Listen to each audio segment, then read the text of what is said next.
Ngayon ko na-realize, hindi ka pala pwede magbabadbasa sa distrito mo kung wala ka nilang igagawin kabutihan. Dito naman kinukuha sa Manila karamihan ng pagkukunan mo ng pera.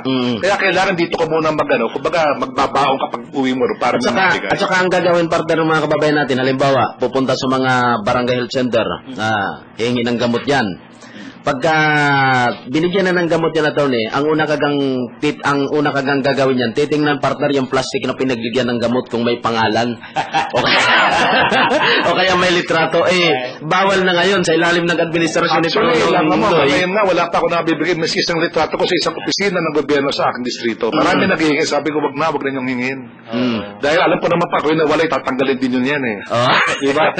Hindi na kailangan ang mahalaga, makagawa tayo kabutihan. Pati po mga projects yan, wala na po makikita kayong pangalan ko. Baka manibago mga tao. Dahil yung aking pinaltan po talagang lahat naman po na makitang ginawa, miski hindi po sa kanya yatang kanyang sikap. Abay palagi may nakalagay. Kaya sabi sa akin, baka wala akong bumoto sa inyo dahil wala kayong nalalagay ng mga kung ano nagagawa. Pero importante rin congressman yung may picture. Kasi pag walang ginawa yung opisyal, papakulam naman nila. Diba? Hindi naman siguro makikita ng mga tao yan.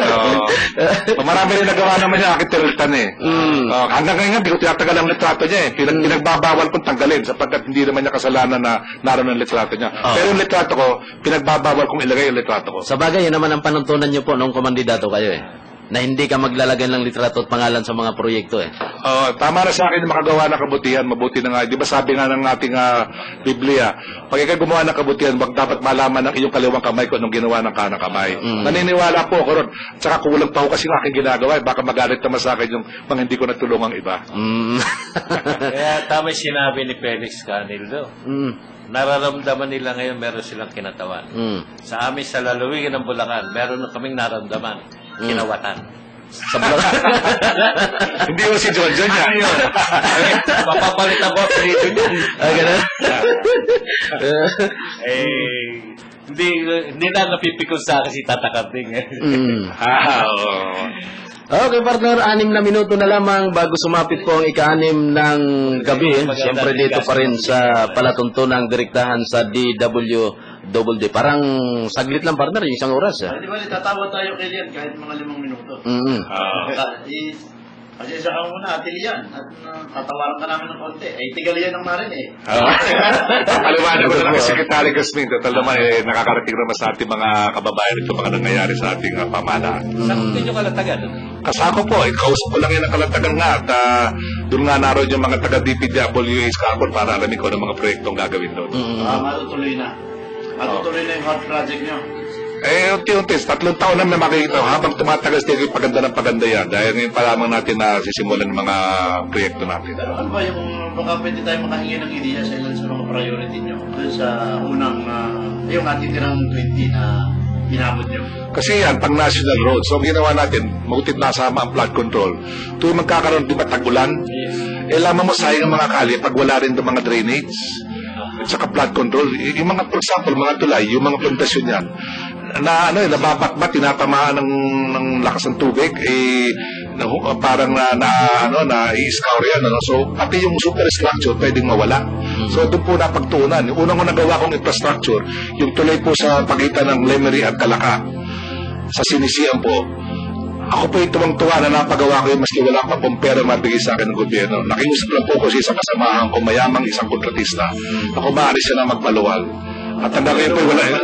Hindi pa nababayaran na ngayon. Ako yung pasensya na pare at ikaw medyo na exam ng kortisa yung kayamanan. Yan yung bumagsak, congressman, ano? Bumagsak. Kung hindi ko pinagawa yung pare nito, hindi makakaroon ng komersyo na makatawid ang mga tao pagkatapos ng Calaca ay wala na. Lemery cut off ang mangyayari sa first district. Ayun. Kaya pinagawa ko kaagad, hindi ko na hinintay ng kapera pa. So ngayon, nadadaanan na po yan? Opo, nadadaanan na po at marami na pong pinagagawa. Problema sa mga ibang gusto ipagawa, mga barangay, bridges and roads, hindi pwede gamitan ng pera ng gobyerno. May mga probinsya, humingi naman tayo kay Governor Vilma. Kamukha dyan sa Balayang, merong nasira dyan papunta sa Santiro, 2 tulay. Humingi po tayo ng tulong sa kay Governor Vilma na pagawa yan. Balita ko ngayon, ang nangyayari nga, sabi nga daw, pagawa daw yung mga iba doon na hindi naman talaga naglakad. Ayos na lang sa akin yan. Bahala na sila sa kanilang konsensya. Malalaman din naman ang tapos na nanggaling talaga. Eh siya, partner, tama tayo ng matigil yan. Sabi naman matanggil siya, kagaling naman Hindi na nga ako po nagawa pa. Kaya nakaupo na din lalong dapat gumawa, no? Pero mas magaling gumawa, nakaupo. At ibang gawa naman yun. Siya, totally talaga yun. Pag kinuha yung illegal advisor to, tapos kayo. So anyway, partner, at meron pa tayo ilang natitira, Congressman. Siguro, may mga ilang bagay pa kayong gusto iparating sa inyong distrito at yung gusto nyong ipaunawa sa kanila, pagkakataon. Well, ako yung unang nagpapasalamat sa lahat ng mga kadistrito ko sa First District ng Batangas. Yan ay pasimula sa bayan ng Nasugbu, Tuwi, Liang, Calatagan, Calaca, Balayang, Lemery, at saka Taal, no? Marami nagsasabi, Congressman, di ka namin masyado nakikita rito at pakinarity napakasandali. Paano nga po, meron tayong sesyon, kongreso. Siguro nakikita na lang marami nagsasabi, nakita ko kayo sa TV. Talaga pong pinagbubuti naman natin. Di naman yung kaya na ako po hindi nakatulong. Pagpasa po ng Congress ng budget, marami po tayo natulungan dyan ng mga ahensya. At kaya po naman natulungan sila, tinatanong nila utang na loob, tayo naman po nga, dyan, paglapit ko po ngayon ay bukas ang kanilang opisina at sinasabing ano pa po magagawa namin para sa First District. Kayo po pinagbubutihan ko. At akin pararatingin po sa inyo lahat yung akin makukuha mga mehora. Kaya bigyan niyo po ako ng konting panahon, sari makaabot bago magpasko ay maubos po natin lahat yung aking malilikom na pantulong sa inyo dyan po para tayo lahat magkaroon ng isang mas magandang taon na magdarating sa 2011. At kung hindi ako nagkakamali, partner, meron yatang pinagtutuunan ng pansin din si Congressman dyan sa distrito niya, yung sangay ng dating NDCC ang tawag, Congressman, ngayon binago. Yung National Disaster. Opo, ngayon binago na, partner, National NRR, ano ba yung... National Relief and Rehabilitation Coordinating Center. Ganon. So mayroong sangay ito doon na Congressman sa distrito po ninyo na may mga kagamitan pero kailangan lamang maisaayos para magamit just in case na mayroong kalamitan. Nag-inventaryo ako ng mga resources sa aking distrito at nakita ko nga na may mga kagamitan pala mismo ang Armed Forces of the Philippines. Opo, para sa mga paggamit sa mga disaster. So sabi ko, tama-tama, dumaan ng Typhoon Ondoy, maraming nasalantang mga kalye, saka mga flood control, mga tulay. Humingi ako ng tulong kay Secretary Gasmina kung pwedeng magamit yon. At sabi naman, okay lang, kaya lang wala kami budget pang krudo, hihingi ko naman sa central doon. Kasi yung mga sugar roads yan magsisimula na po ang pag-ilo sa aming distrito para lumaki ang pag-ilo ng central. Makikinabang ang central, makikinabang ang mga farmers, makikinabang po ang lahat. Ayun, so magandang partner. Pero balikan ko lang ng konti, partner, yung ilo. Kasi sana po sila nagigiling ngayon kung hindi sila pinapailo ng Central Socorrera. Hindi, pinapailo naman ang Central Socorrera Don Pedro, kaya lang dalawa doon ang Central, meron pa sa Batangas Sugar Central.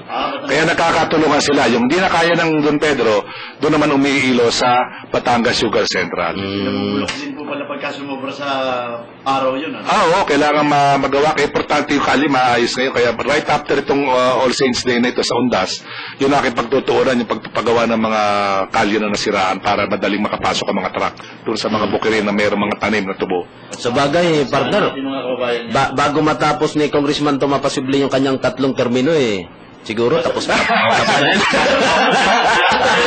3 taon lang. Baka hindi na ako gusto ng mga tao pagkatapos ng 1 term. Baka may iba na mas magaling. Di ako naman okay lang sa akin. Kung ayaw naman kayo sa pagiging congressman, matatapos naman si ATV sa termino. Malay mo kung kayong endorse o attorney. Hindi na. Hindi na tayo para sa gobernador. Bahala na si Vice Governor Mark dyan. Kung sakasakaling si ATV, baka magsenador. Ayun. Sa bagay, pero sabi ko nga, partner, kapag ka ang isang nanunungkulan kasi sa gobyerno, meron namang nakikita yung ating mga kababayan na ginagawa.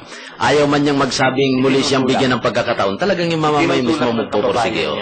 Isa pang bagay na gusto kong pasalamatan nga pala ang ating Pangulo, baka hindi kaalaman ng ating mga nakikinig, yung ating bagong PNP Director General ay taga Tuwi, Batangas. Pinagmamalaki po namin sa Tuwi, si Raul Bacalso. Ang sipag. Talagang masipag. Madaling araw pa kanina, partner, nag-ikot na sa mga terminal ng bus. Magaling po, at saka talagang walang bahid po. Talagang lahat gagawin daw niya sa 1 taon na kanyang panunungkulan. So, magkausap kami ni General Bacalso, meron akong napansin sa kanya Ano yun? Sa halip na Tuwi, siya namin niya, Tuy. Pero ano namin yung mga taga-Tuwi? Kasi sabi kasi naman ibang di alam pag bigkas, Tuwi